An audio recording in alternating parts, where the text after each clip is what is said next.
Hello, magandang araw mga kajak. Kung mapapansin nyo ay binaklas ko yung valve body ng BIOS at kung makikita nyo napakaputik na po siya. Kaya pinapaugasan ko muna yung labas tapos bubuksan natin din yan loob mga kajak, no?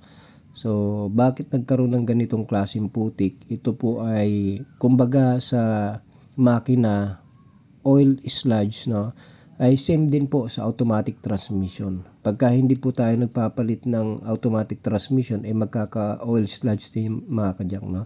So makikita nyo nanggigitata yung valve body nya, so kaya nagka-problema. So ayan, pagkatapos natin malinis, binubuksan na natin para makalibrate natin. Sigurado ko, tignan nyo yung plate nya, napakarumi. Parado. So naman. So ayan mga kajak, makita nyo yung kanyang mga valve. Ay, grabe, sobrang dumi.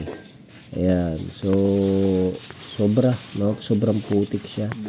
Pagka hindi ka nagpapalit ng automatic transmission fluid, ganito mangyayari mga kajak. Kaya napakahalaga magpalit ng automatic transmission fluid. So ingatan lang yung mga bulitas pagka nag-calibrate tayo ng valve body. So yan, babaklasin natin ng buo yan para makita po natin lahat at malinisan, mahugasan ng husto ang mga bagay na yan. So ayan mga kajak, so yung mga nanggigitata sa loob, nililinis po natin ang gaas para matanggal yung mga dumi-dumi sa loob. And then sprayan pa natin ng cab cleaner mamaya, tapos bugan natin ng hangin. So ayan mga valve nya, nasa loob na yan. So ingatan lang natin yung mga kajak. Tayo balik natin ng tama. Yun, tignan nyo yung kulay, oh. So nalinis na natin, no? Yung iba at medyo maayos na. So ganyan ginagawa natin mga kajak pagka nagkakaproblema sa shifting yung ating sasakyan. So ayan mga kajak, oh, yung kanyang valve, malinis na. Yung isang portion, yung kabilang pisngi. Ayan, tapos babalik na natin mamaya, bubuin na natin ulit. So ayan, nalinis natin maigi, binlower natin yan para sa ganun yung malinis talaga. So ayan mga kajak, kung mapapansin nyo, grabe, sobrang itim ng plate, pero ayan, nahugasan naman na natin yan na maayos, nalinis na natin at binabalik na natin yung mga binaklas natin tornilyo. Okay.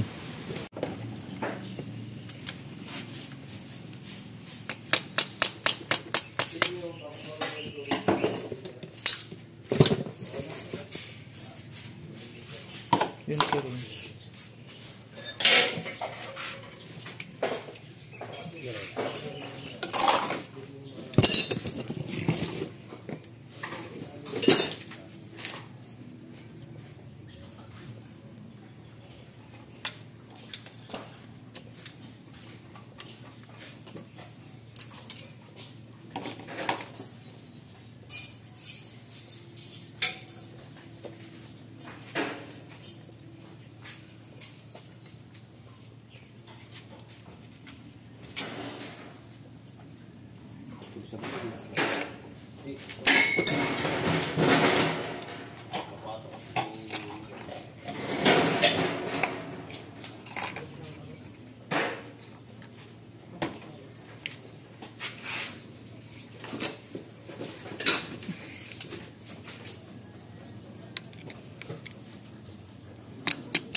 Di ba, man?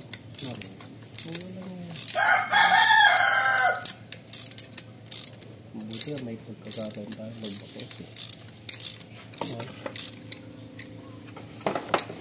Ayun, kahit na pagbukod-bukod, kahit na ihagis-hagis yun para sa super. Alam nyo na ibabalik, di ba? No, alam nyo na, di ba? Ihagis-hagis nyo na.